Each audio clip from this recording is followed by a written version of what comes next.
Hello everyone, আসসালামু আলাইকুম। সবাই কেমন আছেন? আশা করি দেশে বিদেশে যে যেখানে আছেন আল্লাহর রহমতে সবাই অনেক ভালো আছেন। আলহামদুলিল্লাহ আমরাও ভালো আছি।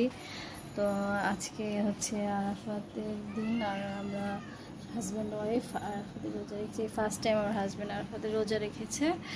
তো ভীষণ খুশি লাগছে যে স্বামী স্ত্রী একসাথে ইফতার করতে পারবো। আর এখন একটু পরেই আসর আজান দিয়ে দিয়েছে, একটু পরে ইফতার বানাতে যাব। তো যেহেতু হাজব্যান্ড রোজা রেখেছে ওর জন্য তো কিছু বানাতে হবে। তো কাজ করতে করতে আপনাদের সাথে কথা হবে।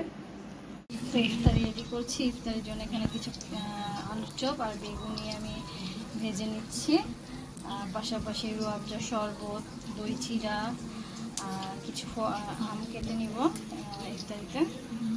ইফতারি আমার বানানো শেষ। কালকে বাসায় গেস্ট আসছিল, নুডলস, চিকেন, রাইস এগুলো সবজি রয়ে গিয়েছিল।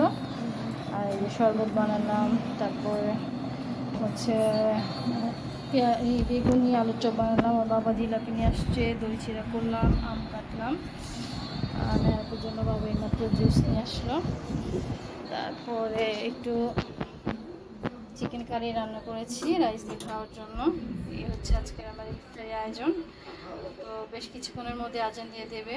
আর অবশ্যই আজকের দিনে আমরা সবাই সবার জন্য দোয়া করবো, আল্লাহ পাক যেন আমাদের সবার আশা পূরণ করে।